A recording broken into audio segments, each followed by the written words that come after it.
Hi, it's Annie. I have a lesson adapted from my deer walking series in how to listen with your feet, how to improve a natural way to walk with your feet so that there's more absorption happening through the joints, that your footfall is softer, lighter, that will feel better on your knees if you have knee pain, if you've got plantar fasciitis, if you have ankle issues, hip issues, low back issues. This is such a great series working with the deer. So I took this envelope that has a crinkly plastic thing to make it makes a crunchy sound and crunch it up into a ball. And this is a nice thing you can do before taking a walk. And you can have barefoot or socks to do this. I'd like to have bare feet so you can feel your feet. Yeah. And you can stroke your feet a little bit just to activate them with your hands. Just lightly touch them a little bit. It quickly wakes up your feet. And then we're going to take and lift. And if you have trouble doing that because of your back or your hips, you can use your hands to help lift your foot.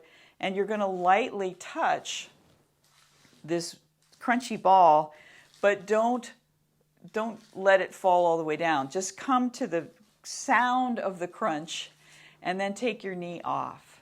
Yeah. So you can do that with your hands first. Yeah.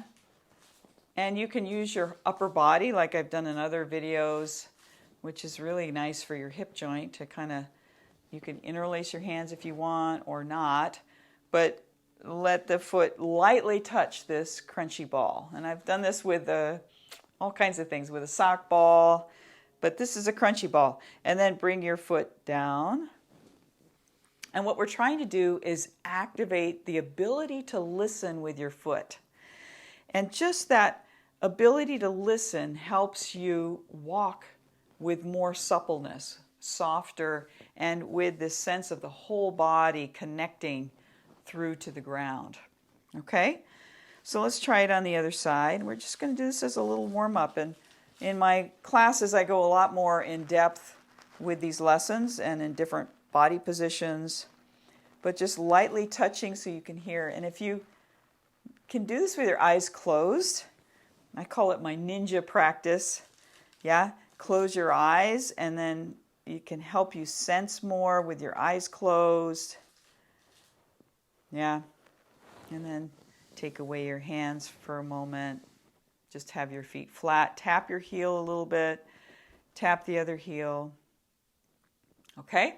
Now, if you can do this without hands, if that means your back and hips feel fine with this, see if you can lift your knee up in the air and bring it lightly onto the ball without using your hands. Yeah? See if you can feel that. Yeah? And then move the ball to the other side. Lift your foot using the knee to lift your foot. Just lift the knee up and bring your other foot on top of the ball lightly, just to crinkle the ball with the bottom of your foot. And then come away. All right? And then tap that heel and the other heel.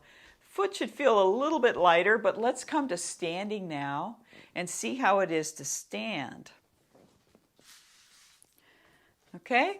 So now in standing, have your feet so they're just hip width apart, not very wide. Yeah? Just normal hip width apart. Take the ball so that it's a little bit right in front of the big toe of your right foot. Okay? And then look at the horizon. Okay? Look at the horizon. In fact, if you cannot look at the computer screen for this, look somewhere at a wall point. Yeah? So you can't see the ball, but I want you to lightly lift your knee and then come down lightly on the ball. If that's hard for you, you can use a chair to balance or the wall, but very lightly coming onto the ball and then coming back. And then walk around a little bit and then come back to your ball, behind the ball, the paper ball, same foot. Just peel off the heel off the floor so that your knee is lifting and then lightly come down and have the other leg, you can bend that knee a little bit so it's not locked. Yeah.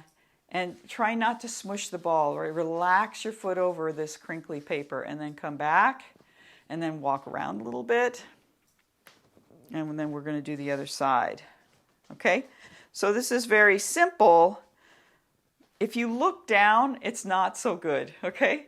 Try not to look at your feet. Instead, look straight ahead, lift your knee, and then let your foot relax to find the ball. Okay? And don't have it too far out in front of you. And don't smush on it, okay? And then come back. So you can try different things. You can touch your toes to the ground and then lightly bring the arch into the ball. You can move the ball a little more forward and then even touch the ball of your foot on the paper. It's pretty fun little practice, and we could go on and on from there to create it more and more difficult movements for you. But feeling as you stand here, this sense of lightness with that leg that's coming down, and that your foot is listening and feeling, yeah? Okay, let's walk a little bit, and hopefully you'll find this standing leg is feeling more connected to the ground as well, using this little practice, okay? And then after this, you go for a walk to see how it is. Of course, you can go for a barefoot walk. You should feel very primed as this barefoot practice. It will really help your feet be more supple to walk barefoot. But by all means, enjoy, and thanks for your comments. Thanks for subscribing, and thanks for hitting that bell that notifies you of my new videos coming out. I will see you next time. Take care.